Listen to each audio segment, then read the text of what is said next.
Olá a todos e a todas, sejam bem-vindas ao canal. No vídeo de hoje vamos falar do Teorema de Taylor.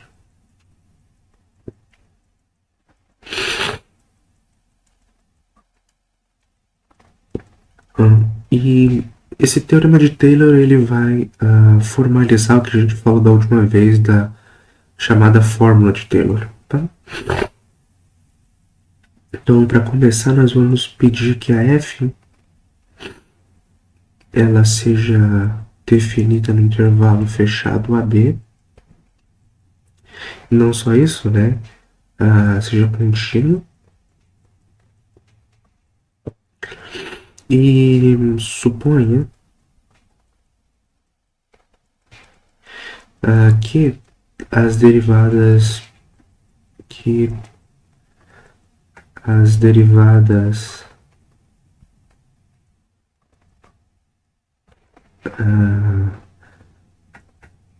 até as derivadas da f até a ordem n existam e sejam contínuas em AB, né, como funções.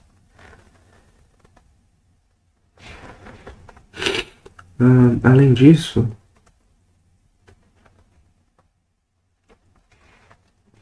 suponha que a derivada de ordem n mais 1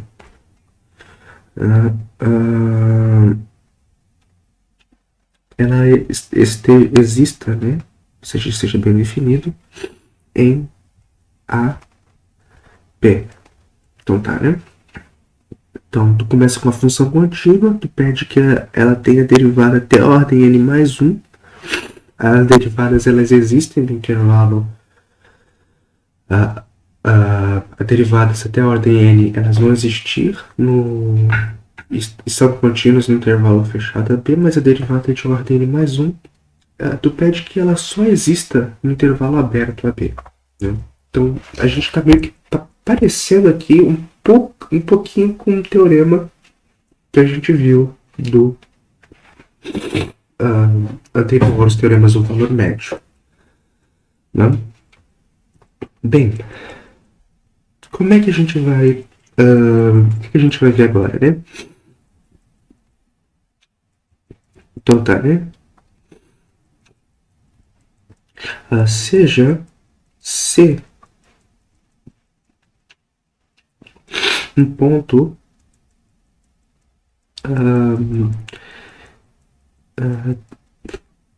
fixado em AB, fechado. Então, para cada x que você vai pegar em AB, com x distinto de C, existe, esse é o famoso teorema de Taylor, existe um ponto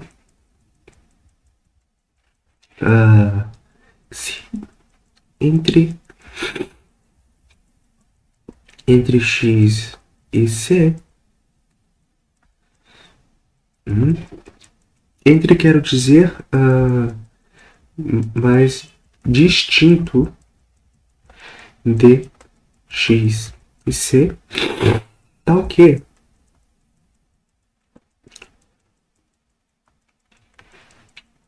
vale o seguinte: f de x vai ser f de C mais f' de C, x menos o C elevado na 1 sobre 1 fatorial. É o que a gente está acostumado aqui, né? Então, apareceu aqui um polinômio de Taylor, né? Só que vai ter uma coisa aqui. Aí a gente vai ter fn mais 1 psi x menos c n mais 1 sobre n mais 1 fatorial. Tá? Esse daqui é o famoso teorema de Taylor, né? E esse cara aqui é o resto, né? Aquela função que a gente viu, que seria f menos o polinômio de Taylor. Então o resto tem essa cara aqui, se a gente pede essas condições, né? Esse resto aqui é chamado resto de Lagrange.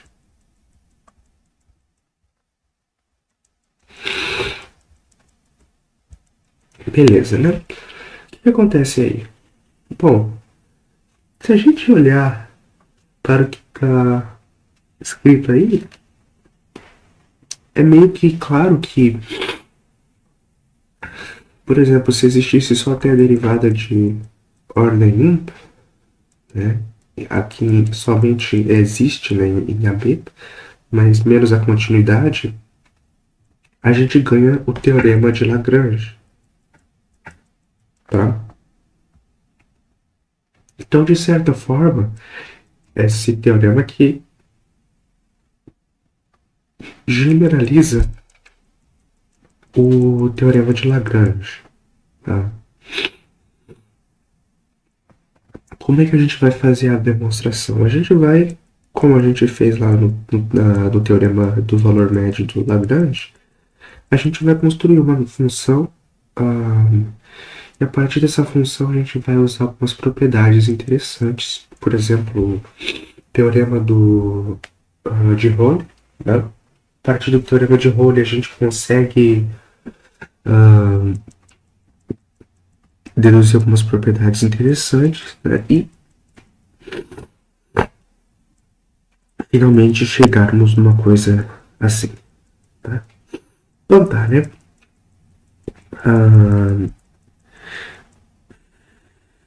Então eu vou começar. Então fixa um C em AB qualquer, arbitrariamente, né? Então tá, você fixou esse seu C. Esse C ele vai estar fixo, né? E também você vai fixar um X, ele vai estar em AB, mas ele não vai ser o seu C. Então tá. Então a gente tem assim, né? A gente tem nosso AB, tá? E a gente tem aqui o nosso ponto C, o nosso ponto X. Né? Tem duas possibilidades, né? Ou bem vai acontecer isso daqui, o X vai ser maior que o C, ou o X poderia ser menor que o C. Tá? Vamos começar com esse caso aqui, né? Suponhamos que o C ele é menor que o X. Né? O caso X maior que C é análogo. Exatamente, ou seja, exatamente a mesma coisa, só que vai fazer alguns ajustezinhos. Né? Esses ajustezinhos eu creio que todos e todas consigam fazer. Tá? Bem, então tá, a gente vai fazer o seguinte. A gente vai olhar agora apenas para esse pedacinho aqui, ó. Então vai ter... deixa eu ver aqui uma coisa. A gente vai olhar somente para esse pedaço. Então a função que a gente vai definir não necessariamente vai ser em todo o AB, mas ela vai estar definida nesse intervalo fechado C até o X. O X tá, ele tá fixo, mas quando a gente for fazer contas e coisas do tipo, a gente vai poder meio que variando o X. Tá? Mas agora a gente não vai fazer isso. Então tá, né? Vamos definamos uma função f nesse intervalo fechado de C até X em R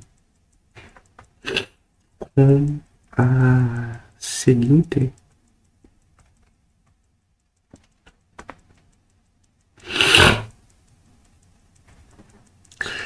através da seguinte lei, né? Bem, a gente vai definir f em t, como x está fixado aqui, né? E o c está fixado, a gente vai usar uma outra variável independente, aqui vai ser o t. A gente vai definir f de t da seguinte forma, a gente vai escrever este cara aqui,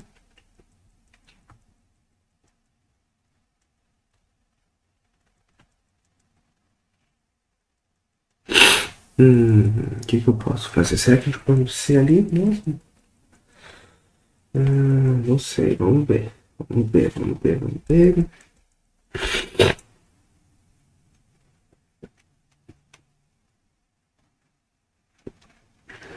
Bem, deixa eu ver aqui. Eu posso pegar f de x. Eu vou escrever isso daqui. Então vai ser f de x. Então, vamos escrever f de t da seguinte maneira. Vai ser fx menos, vai ser ft menos f', x menos o t. Eu só tô pegando isso que tá aqui, e ao invés de colocar um c, eu tô colocando um t. E o t ele pode assumir valores nesse intervalo aqui, c até x. Fn t, x menos o t sobre n fatorial. E aqui a gente vai subtrair aqui por uma coisa do tipo a x menos o t, n mais 1, sobre n mais 1 fatorial. Nosso objetivo agora é determinar esse a de modo que a gente consiga usar o teorema de Rowley, né?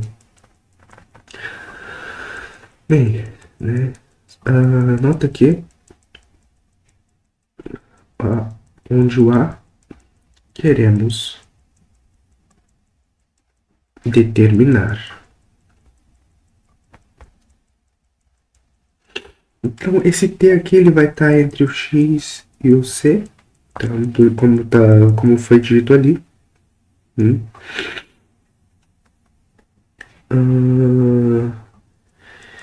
E eu quero que vocês notem uma coisa.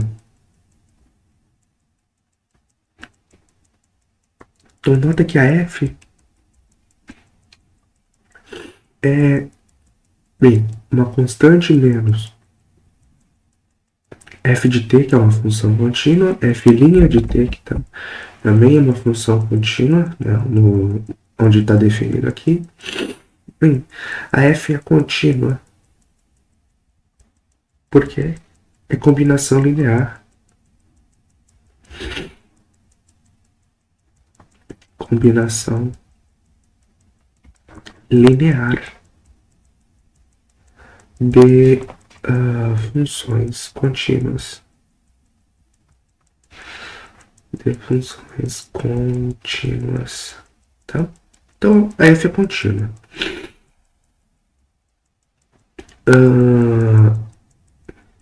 E ela é contínua em C até X. Mas olha só. Uma vez que até a derivada de ordem n mais 1 está definida, né? Como essa derivada de ordem n mais 1 existe em AB,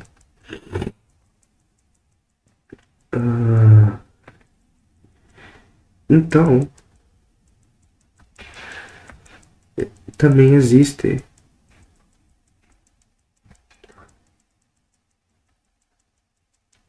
em t até x, né?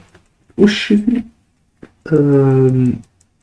não, a gente não tá forçando a barra para pedir que exista um intervalo fechado, apenas no intervalo aberto, c até x. Então tá, né? Então também vai existir em cx, né? Logo, a f é derivável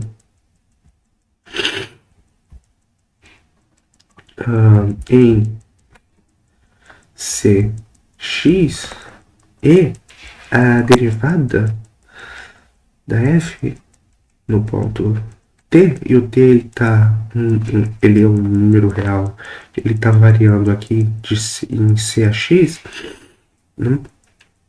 É dada para a seguinte relação: o x é uma constante e f de x é constante. Então vai ser f' menos, aí vai ter o que aqui? Vai ter f duas linhas, vai ter x menos o t. Aí tu vai usar a regra da multiplicação. Esse cara aqui agora vai ficar parado, né? O menos f' de t. E tu vai derivar o que está aqui, né? Então vai ser derivada disso daqui, que vai ser menos o 1, então vai ficar mais, né? E assim por diante, né? Até você chegar nesse termo aqui, a sobre n fatorial, x menos o t elevado na n. Né? É mais ou menos assim a expressão. Tá? Bem, a gente não determinou bem quem é a f, porque a gente não sabe dizer ainda o que é a. Vamos agora determinar o a, né? Vamos agora determinar o a. Bem, como é que a gente vai fazer isso? Né? Queremos que o a seja tomado de modo que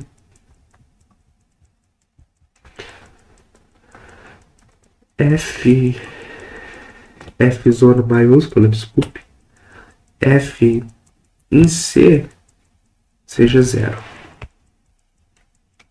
Tá? Como é que a gente vai? Olha só, se tu põe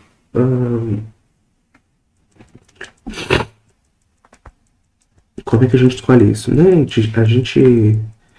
A gente escolhe isso da seguinte maneira, né? F de C, ele tem que ser F de X menos F de C. Olha só, pessoal, o que está aparecendo aqui? Entendi, né? Menos F, duas linhas C, X menos o C, até você chegar em menos Fn em C sobre n fatorial, x menos c elevado na n, menos a sobre n mais 1 fatorial, né? X menos o c n mais 1. Mas isso daqui, o f de c é isso daqui.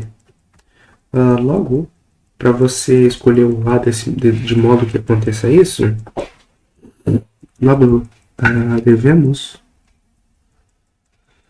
escolher a constante a maiúsculo, né? De modo que o a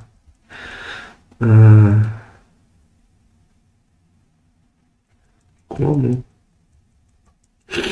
tem que pedir que o a seja, né? Vai ser f de x menos fc até menos fn em c n fatorial x menos o c elevado na n, tá? Isso daqui é uma constante, o x e c estão fixos, né? Então, se A aqui, ele, na verdade, ele depende do x e do c, mas a gente não vai escrever isso. E quando tu passa para lá, para outro lado, igual a zero, né? Aí você vai ter que multiplicar por n mais 1 fatorial e vai ter que dividir por x menos c, n mais 1. Então, por isso que a gente pede aqui que o c seja distinto de x, para a gente poder tomar essa constante a aqui. Logo, com a dado acima, temos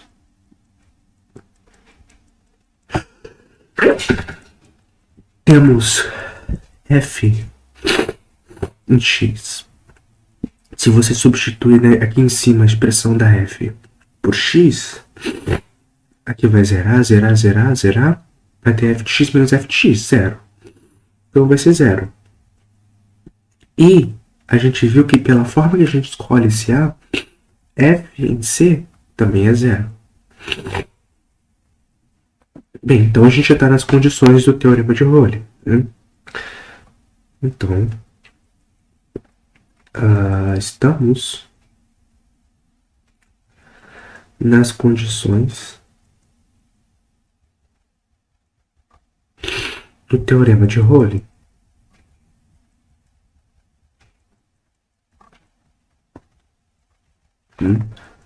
Ou seja, o teorema de Rowley para a f maiúscula, tá? Não se esqueça disso. Então, o que o teorema de Rowley diz? Se isso acontece, a função ela zera nos extremos e ela é derivável no intervalo aberto, né? Então, vai existir um momento que ela vai zerar, né?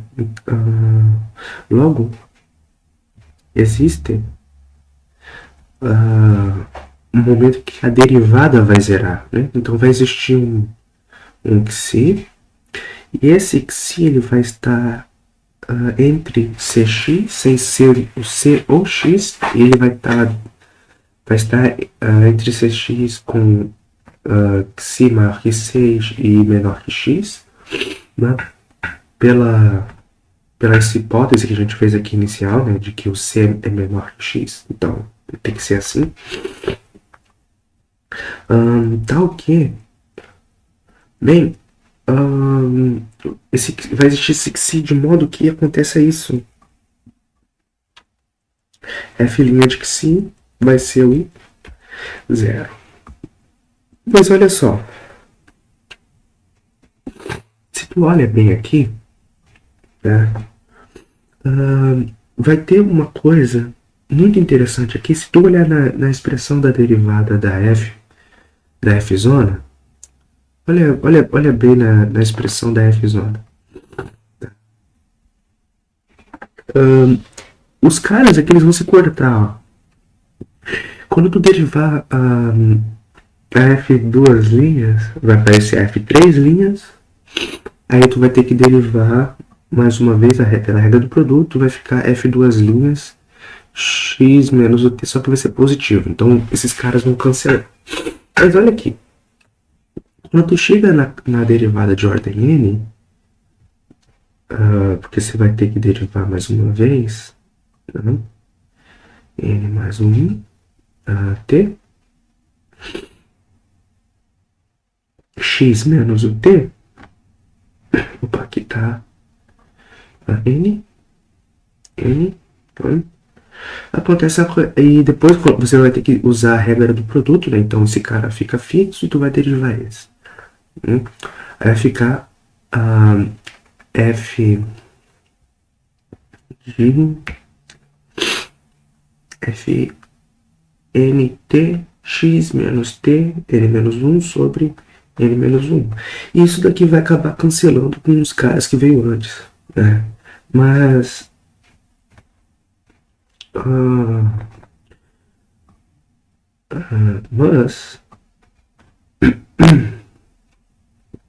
f' em t, se você olhar bem, esse cara aqui vai cancelar com esse, e assim por diante. vai ser Fn mais 1 t, x menos o t elevado na n, sobre n fatorial, menos... Peraí, deixa eu ver se eu coloquei uma coisa errada aqui.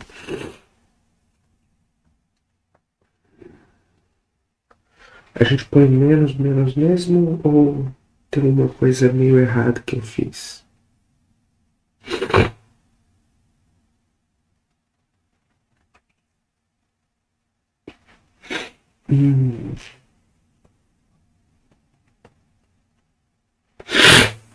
Tá, mas na hora que tu... Pera aí, o K que a gente põe ali...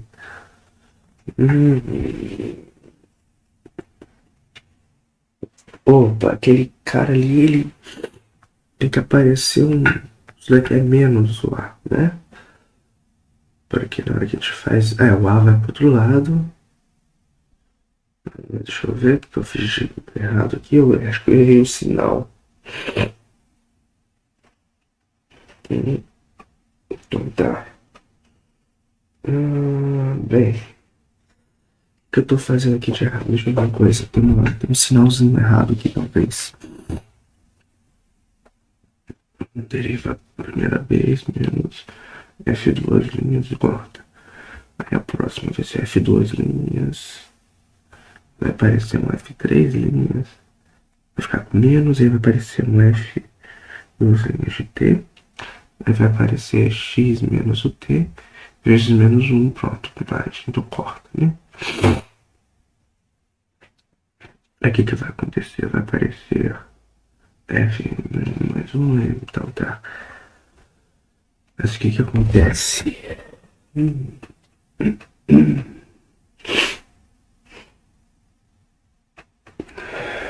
Esse K foi tomado de modo certo. Esse A foi tomado de modo certo. Acho que foi. Deixa eu dar uma pensadinha aqui um pouco.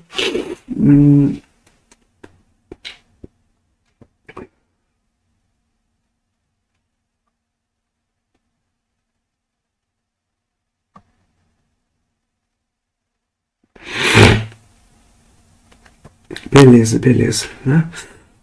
Na real vai aparecer um mais aqui. Porque senão vai ficar trocado o sinal, né? Deixa eu ver o porquê aparece esse mais aqui. Só tentar ajustar. Aí tem que aparecer esse mais aqui A. Né? Aí vai ficar x menos o t elevado na n sobre n fatorial. Bem, se fosse o menos, aí daria o sinal contrário ali no teorema e não ficaria legal. Vai ser isso daqui sobre x menos o c. Beleza. E o que a gente tem? A gente tem...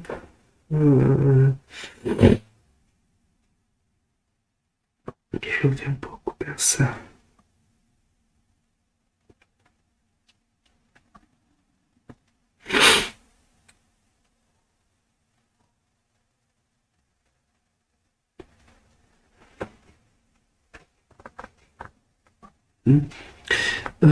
A gente tem que a derivada vai ser dada por essa expressão. Logo, f' em si, sendo zero, ela vai ter que ser fn mais 1 xi, aí vai ter x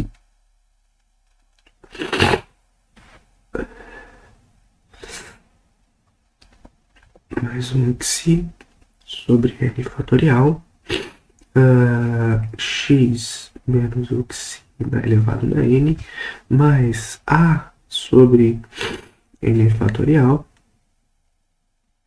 x menos o xi elevado na n tem que ser zero. O x e o xi são todos diferentes de zero, então o que a gente tem que fazer? Você tem que pedir que o K, o A, ele seja da seguinte forma, ele seja f n mais o 1 xi. Então, isso é o valor da constante A, né? Então, esse A que está aqui é justamente este cabra aqui. Bem, né? Como essas duas coisas são iguais, né? Ou ainda, essa expressão que está aqui é igual a isso daqui, tá? F de x menos... eu vou colocar esse polinômio de Taylor aqui. F c x menos c elevado a i sobre i fatorial, tá? Isso daqui vai ter que ser igual a fn. Eu vou escrever logo direto.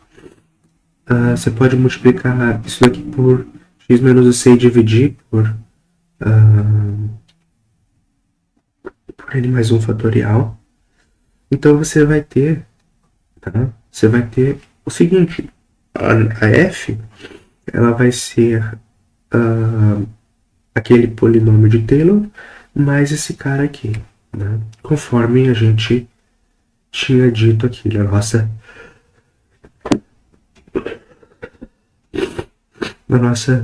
nossas hipóteses, tá? O caso em que o C é menor que o X é análogo, você vai provar a mesma coisinha, você vai mudar algumas contas aqui, né? E vai fazer uma coisa muito parecida com o que está aqui, tá bem? Então essa foi a demonstração do teorema de Taylor, tá? É muito importante esse teorema porque a partir dele a gente consegue começar a falar de aproximação